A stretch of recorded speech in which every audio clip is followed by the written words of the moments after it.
How to operate the microwave. Ensure it's switched on at the wall. Use the left switch over here. Open the microwave pressing this button. Enter your food. Do not enter any metallic objects into the microwave, that's very important.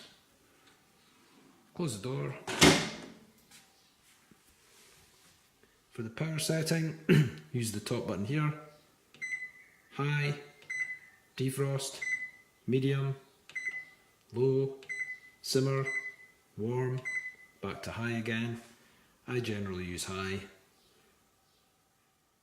To cook for a minute, press the 1 minute button. To cook for an extra 10 seconds, 1 minute 10, 1 minute 20, press the 10 seconds button.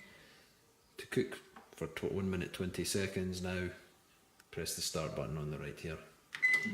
That's the general use of the microwave.